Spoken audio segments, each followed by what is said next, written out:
저는요, 어느 날 문득 그 생각이 들었어요. 내가 여기에 있어도 되는 사람인가? 72세 이옥자 씨는 요양원 침대에 앉아 조용히 말문을 열었습니다. 노란색 스웨터를 입은 그는 깔끔하고 단정한 모습이었지만 눈빛에는 쓸쓸한 그늘이 드리워져 있었습니다. 며느리 얼굴에 그게 쓰여 있더라고요. 또 밥 해달라 그러겠지. 치우는 것도 도와달라 할 거지. 아니, 아무 말도 안 했는데 그냥 느껴졌어요. 그는 요양원에 온 지 6개월째. 누가 보냈냐고요? 아니요. 내가 왔어요. 며느리한테 폐 끼치기 싫어서. 처음에는 손주들 보며 사는 게 세상에서 제일 행복한 일이라고 생각했습니다. 그래서 아들이 분가한다고 했을 때 그냥 우리랑 같이 살자는 말도 먼저 꺼냈죠. 그땐 며느리도 좋다고 했어요. 어머니랑 같이 살면 든든할 것 같아요. 그 말이 얼마나 고맙던지요. 그러나 함께 사는 세월이 길어질수록 말 없는 벽이 생기기 시작했습니다. 처음엔 작은 일이었습니다. 식사 준비하다가 묻는 말에 대답이 없고 빨래를 개는데 옆에서 슬쩍 가져가 버리고 그릇, 거기 놓으시면 안 돼요. 제가 다시 해야 되니까요. 표정은 상냥했지만 말끝에 가시가 있었죠. 괜히 내가 해놓고 욕먹나 싶었어요. 그때부터였어요. 손주가 뭐 먹고 싶다고 해도 엄마한테 말해라 하고 넘기고 청소기도 내가 밀려다가 아니에요. 어머니는 그냥 쉬세요. 말은 공손한데 어쩐지 내 자리가 없는 것 같았어요. 그날이요. 제 마음을 꺾은 날이었어요. 일요일 아침이었어요. 며느리가 설거지를 하다가 접시를 깨뜨렸어요. 저는 얼른 달려가서 괜찮아? 하고 묻고는 빗자루를 들었죠. 그때 며느리가 툭 내뱉었어요.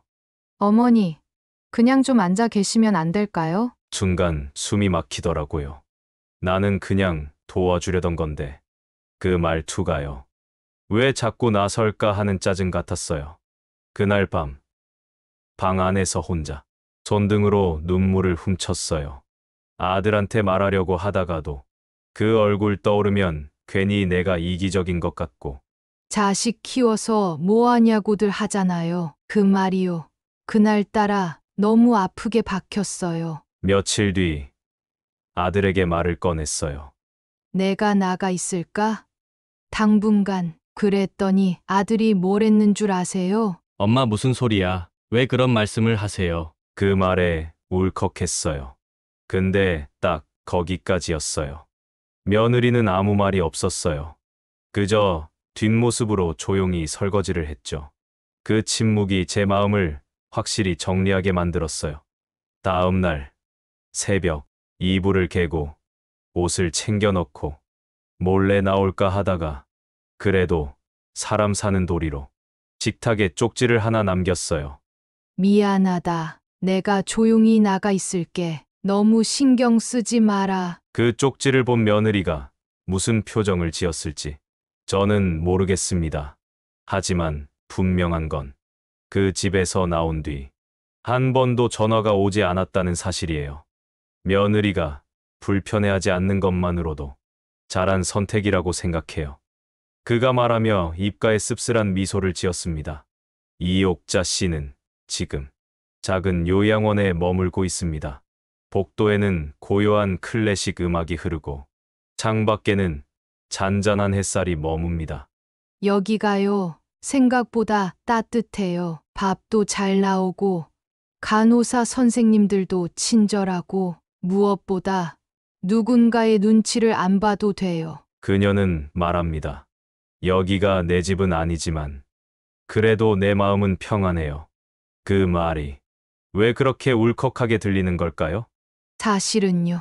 저도 며느리랑 같이 사는 거 처음부터 찬성은 아니었어요. 근데 내가 반대할 자격이 있나 싶었죠. 이옥자 씨는 말끝을 흐리며 허리를 고추 세웠습니다.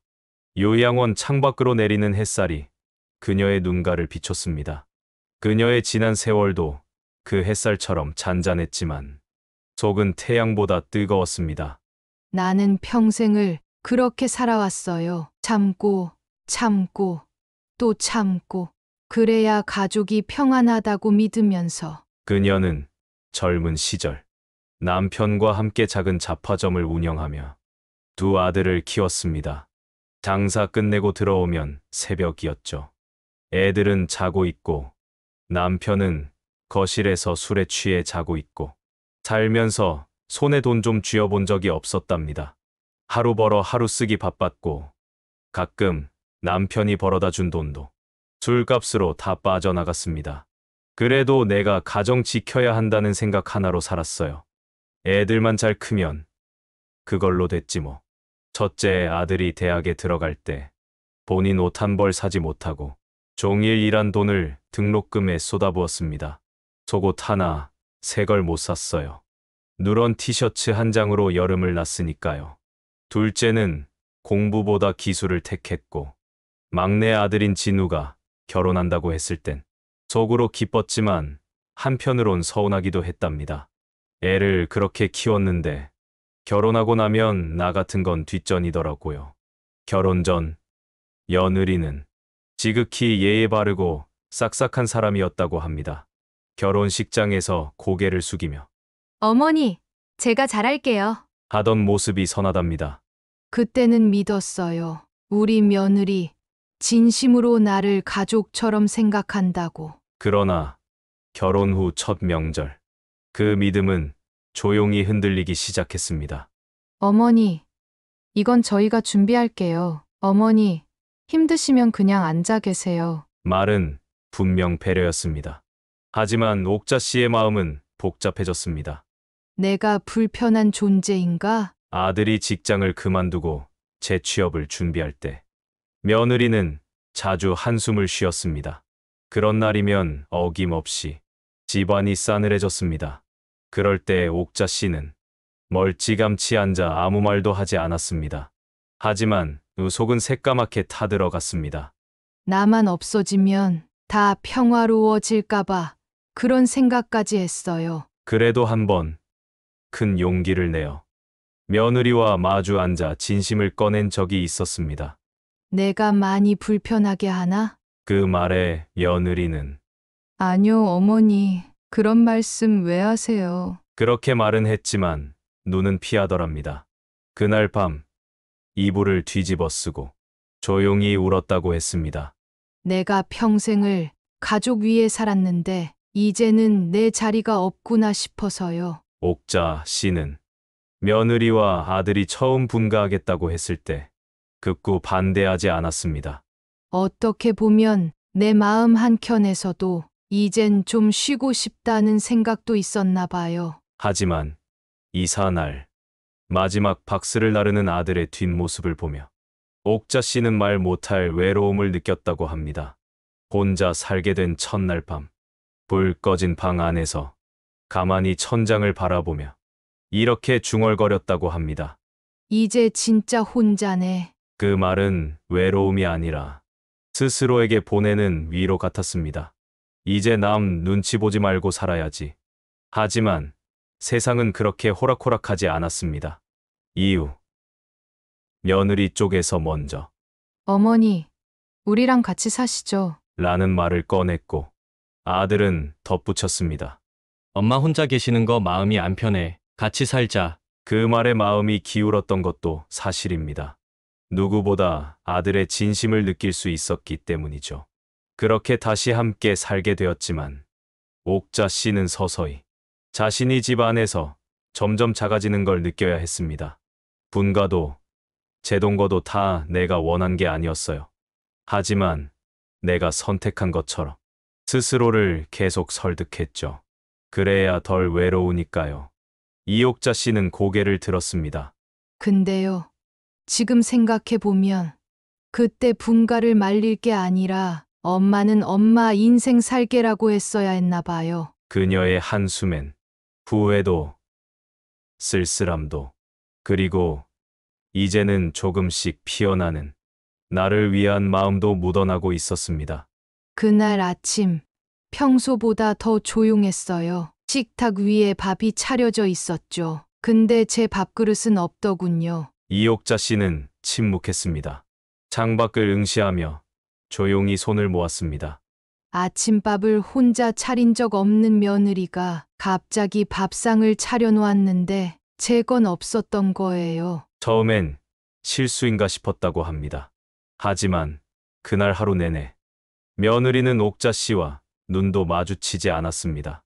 그냥 나란 존재가 집에서 서서히 사라져야 하는 느낌이었어요. 그래도 참았습니다. 참고 또 참았죠.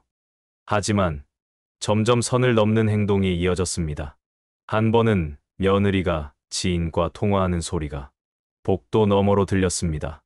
우리 시어머니요? 아직 같이 살고 있어요. 도대체 어디까지 모셔야 되냐고요. 그 말 한마디가 옥자 씨의 가슴을 조각내듯 부서뜨렸습니다. 그래, 내가 눈치가 없었구나. 며칠 뒤 아들이 퇴근하고 들어오자 옥자 씨는 용기를 냈습니다. 진우야, 엄마가 혼자 나가서 살까 해. 아들은 놀라며 말렸습니다. 엄마, 왜 그런 말씀을 해? 우리 다 같이 사는 거 좋잖아. 그 말에 옥자 씨는 웃으며 대답했습니다. 그래, 너야 그렇겠지. 근데 엄마는 그게 아니야. 그날 밤 옥자 씨는 오래도록 고민했던 요양원 입소를 결심했습니다. 나이 들어 혼자 산다는 건 단순히 외로운 게 아니에요. 세상과 단절된다는 거죠. 그래서 그녀는 가족에게 부담을 주지 않으면서도 사회와 연결되어 있을 수 있는 그 중간 지점을 찾고 싶었습니다. 며칠 후 직접 짐을 챙기고 요양원을 찾았습니다. 처음 도착했을 때 요양원 입구 앞에 선 자신의 모습이 어딘가 낯설게 느껴졌답니다. 스스로 걸어 들어가는 요양원. 그게 자존심 상하지 않을까 걱정했어요. 근데요, 의외였어요. 요양원 내부는 예상보다 밝고 활기찼습니다. 복도에서는 웃음소리가 끊이지 않았고 정원에서는 동년배 어르신들이 돗자리를 깔고 햇볕을 쬐고 있었습니다. 마치 학교에 다시 입학하는 느낌이었어요. 시설 안내를 받은 뒤 그녀는 한 방을 배정받았습니다. 2인실, 창문 너머로 나무들이 보이는 방. 아, 여긴 누굴 눈치 보지 않아도 되는 곳이구나. 그녀는 속으로 그렇게 중얼거렸습니다. 첫날 밤, 옥자 씨는 침대에 앉아 가만히 손거울을 들었습니다. 거울 속 자신을 오래도록 바라봤습니다. 이제야 비로소 내 얼굴을 들여다보네요. 그동안은 가족 얼굴, 자식 얼굴만 보고 살았는데 요양원 생활은 처음엔 낯설었지만 시간이 지날수록 적응이 되었습니다. 식사 시간마다 함께 웃는 사람들, 매일 열리는 체조 수업, 그리고 어르신들과 나누는 따뜻한 말 한마디. 옥자 씨는 어느 날 텃밭 가꾸기 프로그램에서 작은 고추 모종 하나를 맡았습니다. 저도 몰랐어요. 그 작은 고추 하나에 이렇게 애착이 생길 줄은. 한 달쯤 지났을 무렵 아들이 요양원을 찾아왔습니다. 엄마 불편하진 않아? 혹시 아내가 뭐라고 했어? 그 질문에 옥자 씨는 한참을 고민하다 이렇게 말했습니다. 진우야, 엄마는 여기서 엄마 자신이 되어보려고 해. 아들은 말없이 고개를 끄덕였습니다. 그 눈빛엔 안도와 미안함이 뒤섞여 있었습니다. 요양원에서의 시간은 옥자 씨에게 단지 피신처가 아니었습니다. 오히려 회복의 시간이었습니다. 그녀는 점점 더 자존감을 되찾아갔고 사람들과 웃으며 이야기할 수 있는 여유도 생겼습니다. 누굴 위해 희생하는 게 아니라 내 삶을 사랑하게 된 건 여기서부터였어요. 이옥자 어르신 오늘은 고구마 캐는 날이에요. 활짝 웃는 사회복지사의 목소리에 이옥자 씨는 화들짝 웃으며 장갑을 챙겼습니다. 언제부턴가 이 집이 편해졌습니다.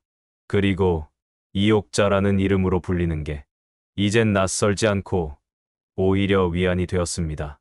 진우 엄마, 사부인, 어르신 그런 호칭 대신 이옥자라고 불리는 게 이렇게 좋은 줄 몰랐어요. 그녀는 그제서야 깨달았습니다.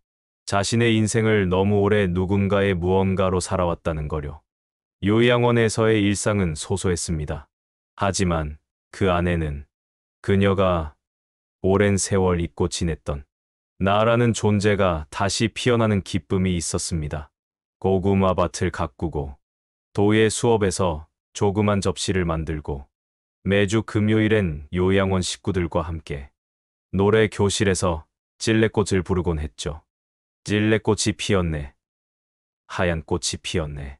그 노래를 부르다 보면 남편과 함께했던 젊은 시절이 떠오르기도 했지만 그리움보단 따뜻한 추억으로 웃을 수 있게 됐습니다. 한 번은 복지사가 다가와 이옥자 씨에게 조용히 말했습니다. 어르신, 저희가 소규모 작품 전시회를 열려고 하는데요. 접시 정말 잘 만드셔서 하나 출품해 보시면 어때요? 순간 이옥자 씨는 자신이 무언가 전시할 수 있다는 말에 눈물이 핑 돌았습니다. 내가 자랑할 만한 무언가가 있다는 게 처음 같았어요. 늘 가족 뒷바라지하고 살던 제가 작품 전시회 날 그녀는 진우에게 전화를 걸었습니다.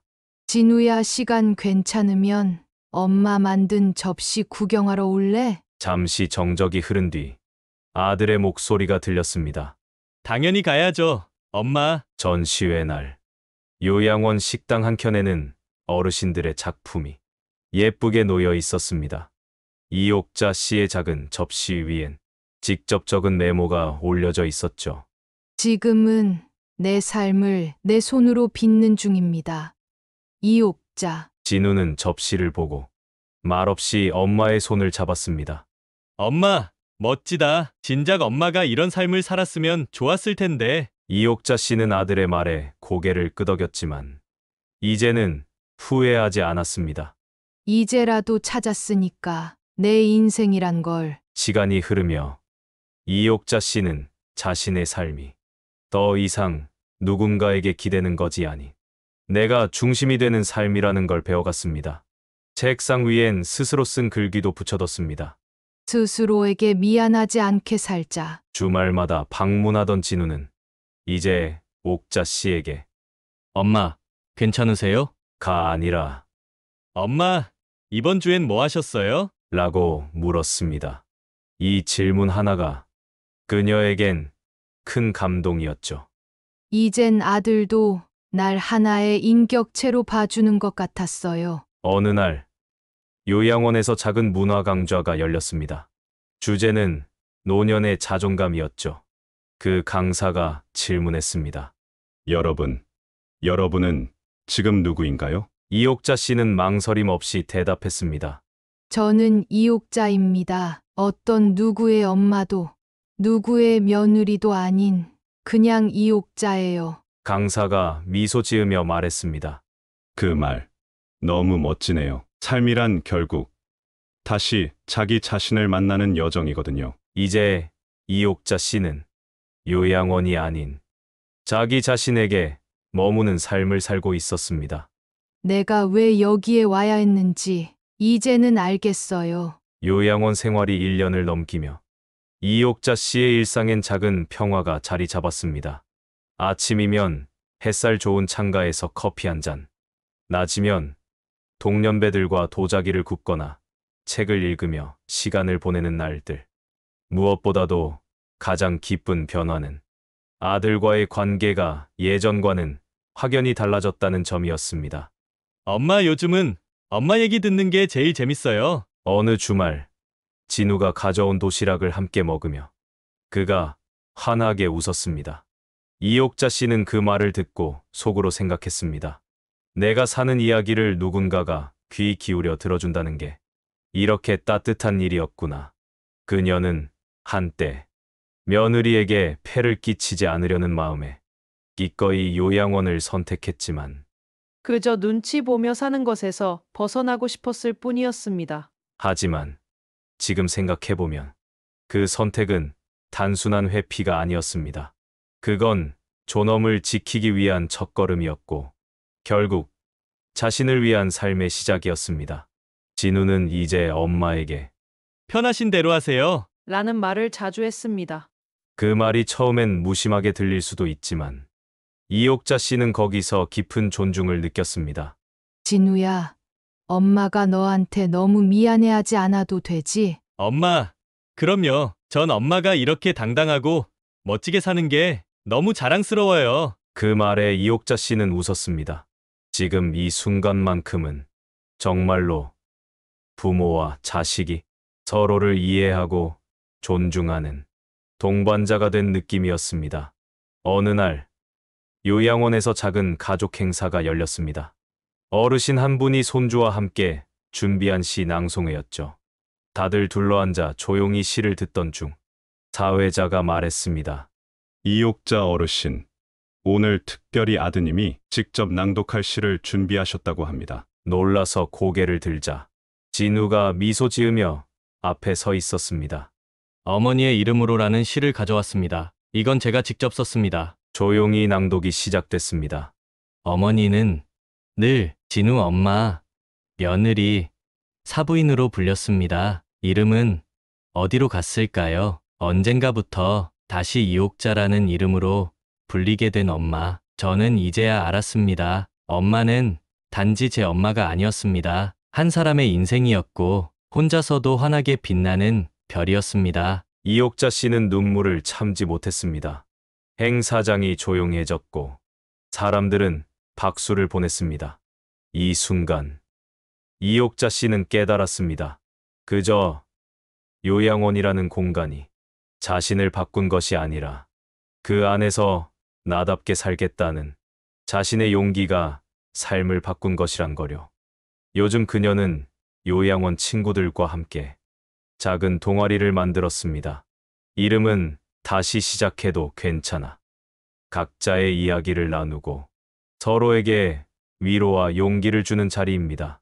그 안에서 이옥자 씨는 엄마도 며느리도 아닌 그저 이옥자로서 당당히 자신의 이야기를 꺼냅니다.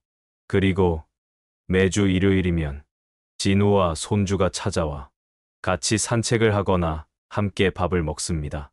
그녀는 지금의 이 소박한 시간이 그 어떤 호칭보다 소중하다는 걸 알고 있습니다. 이제 그녀는 말합니다. 요양원에 들어온 건 인생의 끝이 아니라 새로운 시작이었어요. 그리고 그 말에는 후회도 억울함도 없는 깊은 평온이 담겨 있습니다. 복지관에서 전화가 왔습니다. 요양원에서 진행된 시 낭송회 영상이 복지관 유튜브 채널에 올라갔고 생각보다 큰 반응을 얻었다는 소식이었습니다. 이옥자 어르신, 혹시 시간 괜찮으시면 우리 복지관 강연에 한번 나오시겠어요? 혼자서도 노후를 잘 살아가는 이야기 직접 들려주시면 좋을 것 같아서요. 망설임이 없었던 건 아니었습니다. 내 얘기가 뭐 대단하다고. 그녀는 조용히 중얼거렸지만 곧 이어 그래, 한번 해보자는 생각이 들었습니다. 이전 같았으면 자신이 사람들 앞에 나서 무언가를 이야기한다는 것 자체가 상상도 안 됐을 것입니다. 하지만 지금의 그녀는 달라져 있었습니다. 자기 이야기를 부끄러워하지 않고 진심으로 풀어내고 싶었습니다. 강연 날 복지관 강의실에는 의외로 많은 사람들이 앉아 있었습니다. 의자에 앉아 그녀를 바라보는 이들은 자신과 비슷한 세대였고 표정에는 궁금함과 공감이 섞여 있었습니다. 이옥자 씨는 천천히 마이크를 잡고 말을 시작했습니다. 안녕하세요. 저는 이옥자라고 합니다. 며느리에게 폐 끼치기 싫어서 요양원에 들어왔고 그곳에서 제 삶을 다시 찾게 됐습니다. 한 문장에 사람들의 눈이 번쩍였습니다. 그녀는 조용한 어조로 하지만 단단한 눈빛으로 이야기를 이어갔습니다. 누군가는 저를 보고 말했죠. 요양원까지 가신 거면 며느리랑 사이가 안 좋으셨나 보네요. 아니요. 전 며느리를 좋아했습니다. 그래서 그 아이를 힘들게 하고 싶지 않았습니다. 사람들의 고개가 끄덕여졌습니다. 그런데요. 그보다 더 중요한 이유가 있었어요. 이젠 나를 위해 살아야겠다는 생각이었어요. 평생을 남편 뒷바라지, 아들 키우고 며느리한테 맞추고 살았는데 정작 저는 누구였을까요? 그녀의 목소리가 잔잔히 울려 퍼졌고 그 자리에 있던 사람들의 눈에는 진한 감정이 스며들었습니다. 요양원에서 저는 처음으로 이옥자라는 이름을 되찾았어요. 누군가의 엄마, 누군가의 사부인. 그런 이름 말고요. 강연이 끝나고 난 후 몇몇 어르신들이 그녀에게 다가와 손을 꼭 잡았습니다. 나도 사실 집에서 눈치만 보고 살았어요. 내가 요양원에 들어가면 남들이 뭐라고 할까 걱정했는데 오늘 들으니까 용기가 나요. 고맙습니다. 선생님 덕분에 저도 제 인생을 한번 돌아봤어요. 그녀는 놀랐습니다. 자신의 경험이 이렇게 많은 사람들에게 위로가 되고 또 어떤 선택을 할 용기를 줄 수 있다니. 며칠 뒤 요양원 원장님이 그녀를 조용히 불렀습니다. 이 선생님, 복지관에서 정기 강좌로 노후 이야기 열어달라고 하네요. 다들 다음 강연 기대하고 있다네요. 그녀는 처음엔 고사했지만 결국 수락했습니다. 제가 전문가도 아닌데요. 그게 더 좋아요. 진짜 살아낸 이야기가 가장 큰 지혜니까요. 이옥자 씨의 삶은 그렇게 조금씩 넓어졌습니다. 요양원에서의 일상은 여전했지만 이제 그녀는 매주 한 번씩 복지관에서 어르신들과 만나 이야기를 나누는 강사가 되었습니다. 그녀는 종종 이렇게 말합니다. 노후라고요? 이제야 진짜 나로 사는 시간이죠. 내 감정, 내 결정, 내 선택, 모든 게 오롯이 나로부터 시작되는 거니까요. 그리고 그 말에 다른 어르신들이 고개를 끄덕이며 웃습니다. 이옥자 씨의 이야기는 누구보다 평범했고 그래서 더 특별합니다. 고부 갈등도, 고독도, 자존감도 우리 모두가 맞닥뜨릴 수 있는 노후의 이야기였기 때문입니다. 요양원 생활도 어느덧 1년이 가까워졌습니다. 이옥자 씨는 하루하루가 더 이상 지루하지 않았습니다. 오히려 매일이 빠르게 흘러가는 듯했습니다. 왜냐고요? 그녀는 자신만의 노후 루틴을 만들었기 때문입니다. 이젠 남 눈치 보며 살지 않기로 했잖아요. 내 시간을 내가 정하고 내가 돌보는 거예요. 요양원 마당을 걷습니다. 햇살이 부드럽게 내려앉고 조용한 바람이 머리카락을 스칩니다. 그녀는 속으로 하루 인사를 건넵니다. 옥자야, 오늘도 잘 살아보자. 처음엔 혼자였지만 지금은 함께 걷는 이들이 셋이나 됩니다. 이 선생님, 기다렸어요. 아침 바람 맞으니까 마음이 개운하네요. 이옥자 씨의 아침 산책 모임이 생긴 거죠. 아침 식사 후 조용히 방에 돌아가 작은 공책을 펼칩니다. 하루에 하나씩 감사한 일을 적는 습관. 아침 햇살이 예뻐서 감사. 간호사가 따뜻하게 미소 지어줘서 감사. 어제 딸이 전화를 해줘서 감사. 하루에 고마운 게 하나도 없던 날은 그냥 이렇게 씁니다. 숨 쉬고 있어서 감사. 그녀는 말합니다. 감사라는 건 거창한 게 아니에요. 숨 쉬는 것조차 선물이니까요. 요양원에서는 자율적으로 할 수 있는 작은 일거리들이 있습니다. 수건 개기, 물병 닦기, 책 정리 등등. 이옥자 씨는 수건 개는 일을 맡았습니다. 쓸모 있다는 느낌을 하루 한 번 꼭 느끼게 해주는 시간. 어느 날 다른 입소자가 이렇게 말했습니다. 이 선생님이 수건 개면 이상하게 기분 좋아요. 접힌 모양도 가지런하고 향도 더 좋아지는 것 같고. 웃어 넘겼지만 그 한마디가 하루 종일 기분 좋게 만들었습니다. 처음 요양원에 올 땐 TV를 가장 자주 봤지만 지금은 책을 더 많이 봅니다. 책장 하나가 점점 꽂히는 책으로 채워지고 있죠. 도자기 만들기도 꾸준히 하고 있습니다. 복지관 수업을 받으러 다니며 익힌 실력으로 소소하게 선물할 작은 찻잔을 굽습니다. 요즘은 손으로 흙을 만질 때가 마음이 제일 평화로워요. 저녁 7시 고운말 모임. 요양원 입소자들 중 말버릇이 거칠고 짜증이 많은 분들도 있습니다. 처음엔 서로 상처를 주기도 했지만 이옥자 씨는 다르게 접근해봤습니다. 매일 저녁 서로에게 고운 말 한마디씩 해보는 거 어때요? 그렇게 시작된 게 고운말 모임입니다. 하루에 한 번 서로 칭찬이나 감사 인사를 주고받는 모임. 선생님, 오늘 옷 예쁘시네요. 점심 맛있게 드셔주셔서 감사해요. 오늘은 웃는 얼굴이 참 보기 좋았어요. 이런 말들이 오가다 보니 요양원 분위기도 조금씩 변했습니다. 소소하지만 따뜻한 정이 생기고 말이 사람을 살리는 도구라는 걸 모두가 체감하게 되었습니다.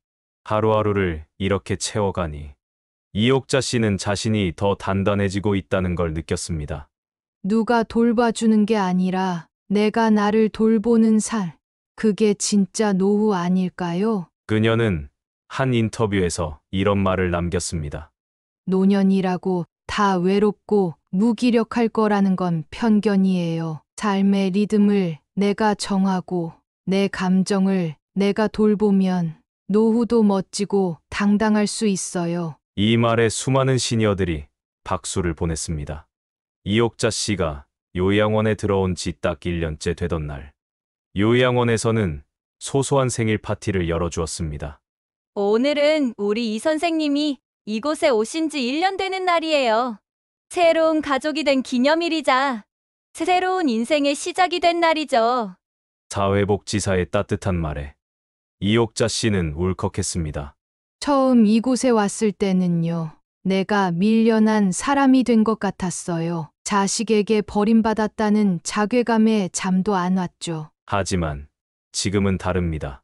그녀는 스스로를 지키기 위해 이곳을 선택했다는 사실을 스스로 인정하게 됐고, 그 선택이 나약한 것이 아니라 용기였다는 걸 알게 되었습니다.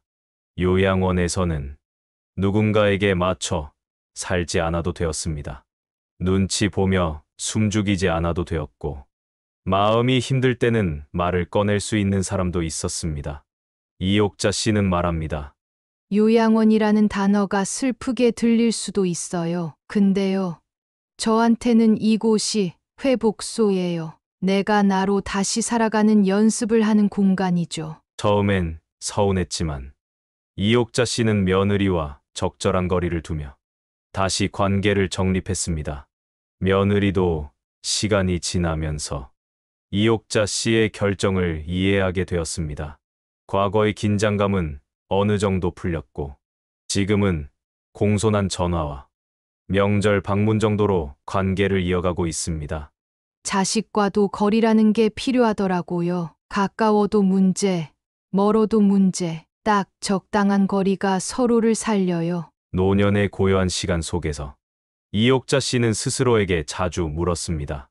내가 원하는 삶은 뭘까? 지금부터라도 바꿀 수 있을까? 그 대답을 찾기 위해 매일 일기를 쓰고 자기 감정을 솔직하게 적기 시작했습니다. 과거에는 좋은 어머니, 착한 시어머니라는 역할에 맞춰 살았지만 지금은 그 껍질을 벗고 이옥자라는 개인으로 살고자 노력 중입니다. 요양원에 있다고 삶이 멈춘 것은 아니었습니다. 이옥자 씨는 앞으로 더 하고 싶은 일들을 떠올리기 시작했습니다. 지역 복지관에서 도예 작품 전시, 시니어 유튜브 출연에 경험담 나누기, 70세 이상 여성 모임 만들기, 늦깎이 글쓰기, 도전하기, 자신만의 버킷리스트를 만들어 하나씩 실천하고 있습니다. 나이 들었다고 꿈이 사라지는 건 아니잖아요. 꿈이 있는 노후. 그게 저희 자립이에요. 요양원 생활 1년. 그녀는 어느새 다시 활짝 웃는 사람이 되었습니다. 조용히 속으로만 참았던 삶을 벗고 나는 지금도 살아있다고 외칠 수 있는 사람이 된 겁니다. 사람들이 그러잖아요. 나이 들면 어차피 다 외롭다고. 근데 그건 아니에요. 외로움보다 더 힘든 건 누군가에게 억눌리며 사는 거예요. 이옥자 씨는 이제 스스로를 돌보고 스스로의 삶에 책임지는 진짜 주인이 되었습니다. 그리고 그녀의 이야기는 많은 시니어들에게 위로와 희망이 되고 있습니다. 인생의 마지막 챕터, 주인공은 나입니다. 이옥자 씨의 선택은 단지 요양원에 들어간 것이 아닙니다. 그녀는 평생을 시어머니로, 엄마로, 아내로 살아왔지만 이제는 나로 사는 법을 선택한 것입니다. 누군가는 말할지도 모릅니다. 자식과 함께 살아야 행복한 거 아니냐고. 하지만 진짜 행복은 자기 자신에게 솔직해지는 순간부터 시작됩니다. 이옥자 씨는 며느리를 원망하지 않습니다. 다만 이제는 자신의 삶에 누가 되는 사람이 되지 않겠다는 결심을 했을 뿐입니다. 나를 위해 선택한 삶, 그게 진짜 효도입니다. 여러분의 삶은 지금 어떤가요? 혹시 자식 눈치 보며 참고 있진 않으신가요? 가족에게 패 끼칠까봐 자신의 감정을 억누르고 있진 않으신가요? 그렇다면 오늘 이옥자 씨의 이야기를 기억해 주세요. 우리는 누구의 짐도 되어서는 안 되지만 누군가의 도구로 살아서도 안 됩니다. 이 이야기가 여러분의 마음속에 작은 용기가 되길 바랍니다. 혼자여도 당당하게, 남의 시선보다 내 마음이 편한 노후. 지금부터라도 늦지 않았습니다. 당신은 앞으로의 삶을 당신답게 살아갈 자격이 있습니다. 감사합니다.